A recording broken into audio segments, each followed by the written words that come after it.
This is part 2 of recording an EP with my friends. My aim in this video is to show our recording process and the equipment we used.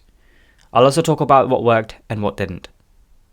We met at our church and began setting up for this session at 7 PM. This was a simple setup with one microphone, recording interface, and some headphones.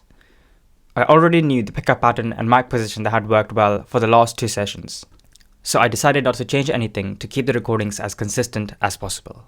This was going to be a very relaxed and collaborative session, as we'd already done the bulk of the work in sessions 1 and 2. So once everyone arrived, we warmed up and started recording. Good afternoon, Crossley. Good afternoon.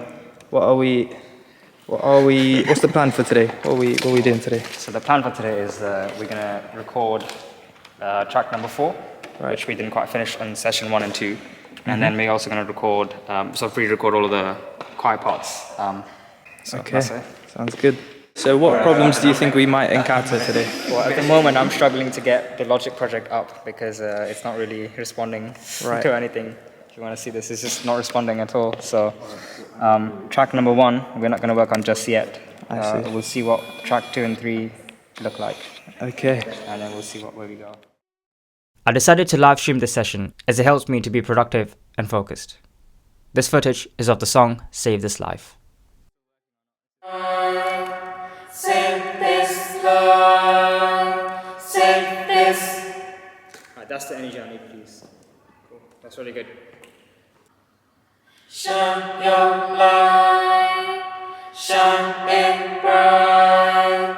Save this life, save this. Feel this cold, deep in my bones. Save this night, save this night. Still my soul, shine your light, shine it bright, shine it bright. Save this life, save this. I decided to use a large condenser microphone for the recordings as it was the only mic I had available. The mic I used was the Lewitt 441 Flex with an omnidirectional pickup pattern. Initially, during session 1, I experimented with the cardioid pickup pattern but decided to switch to the Omni as it picked up the natural reverb of the whole. The audio interface I used was the Allen & Heath CQ18T. This may seem a bit overkill as this mixer has 16 XLR inputs when I only needed 1. I chose this mixer as the inputs have a low noise floor which results in less noise when multiple tracks are layered on top of each other. Another benefit was the outputs. As we were using 6 headphones for monitoring, we needed the extra outputs of the mixer so that everyone had a personal mix. Listening back to sessions 1 and 2, I noticed a few things. Because the large condenser microphone is very sensitive, the headphone bleed was audible when I soloed the choir recordings. Not a huge problem, as it's not audible in the overall mix, but something to be aware of when using compression while mixing. There was also some clicking and footstep noise that was audible in solo mode. Again, it was not audible in the mix, but something to be aware of. Our recording process involved layering different harmonies on top of each other.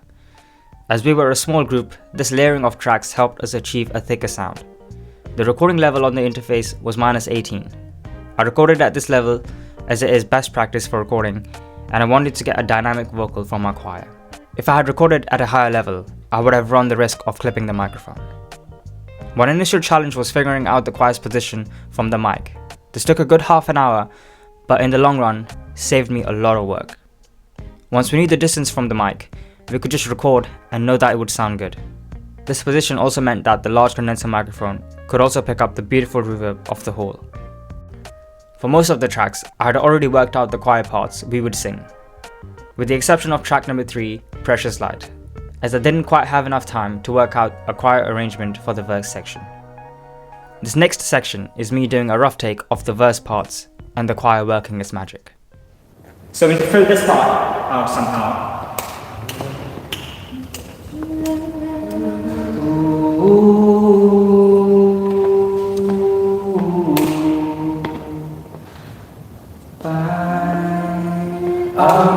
Fine, in time, just start doing that. In time. Makes sense. So I'm going to describe what I want and then we'll try and follow it.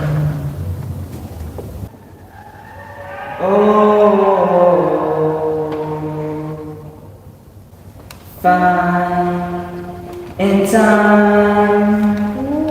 Yeah, I forgot to record that again, which is nice. Right.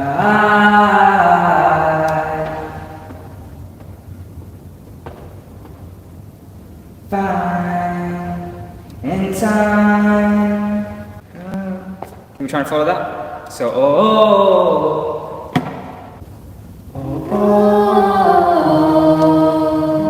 beautiful, beautiful. Try that.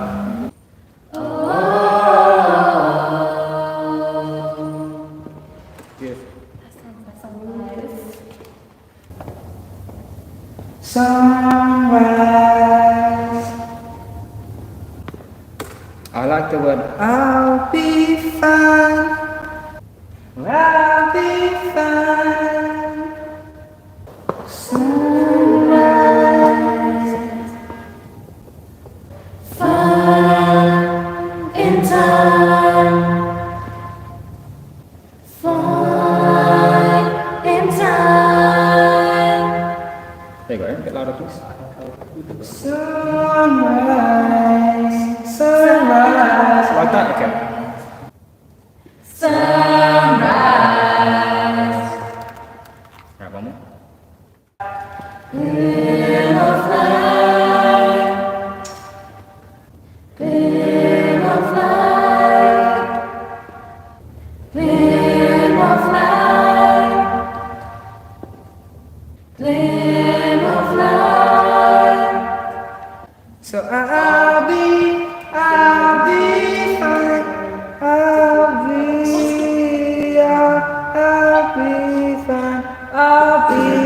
I'll mash it there. I'll be fine. I'll be fine. I'll be fine. I'll be fine. I'll be fine. I'll be fine. I'll be fine.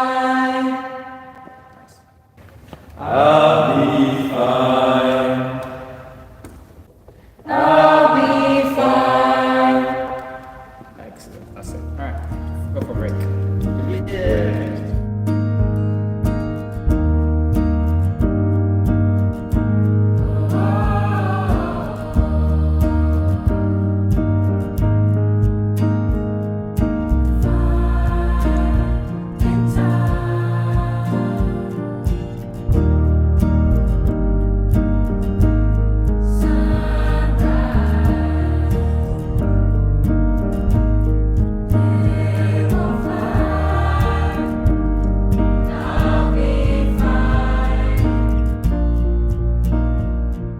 Initially, we booked one of our rehearsal rooms to record this EP.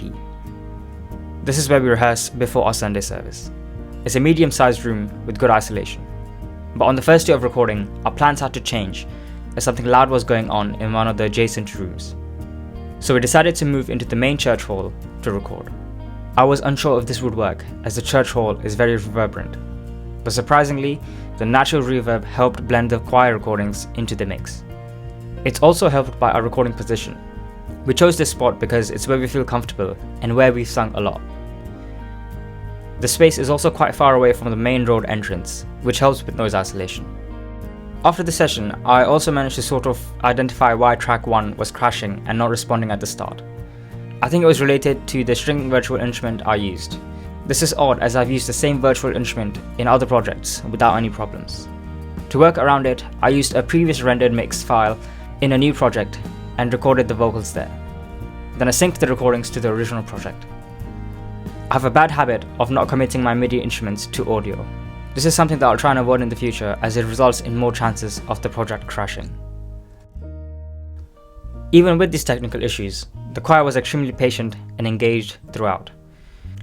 They allowed me freedom and space to experiment and work out parts as I went without getting frustrated. As we don't have much experience recording as a choir, I was constantly trying to make sure everyone felt comfortable and had a good time. I was aware that this was a tiring day for everyone, as we had all come from a long day's work to record. This was another intense and exhausting day, but by the end, we were proud of ourselves, the recordings, and the EP as a whole. Thank you to all the choir members for giving up their time to record this EP. None of this would be possible without you. See you in the next video. Okay, we've got 2 minutes until this camera dies. So, right, it's 2 minutes until this camera dies. We're meant to use the ice cream. 2 minutes until this camera dies. So, what do you want to say? Final words? Anyone? It was Stay awesome. tuned.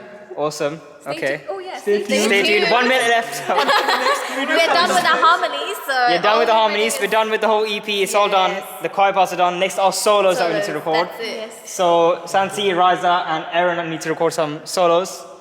But we're done. We're done. Don't end the stream. Don't end the stream. No.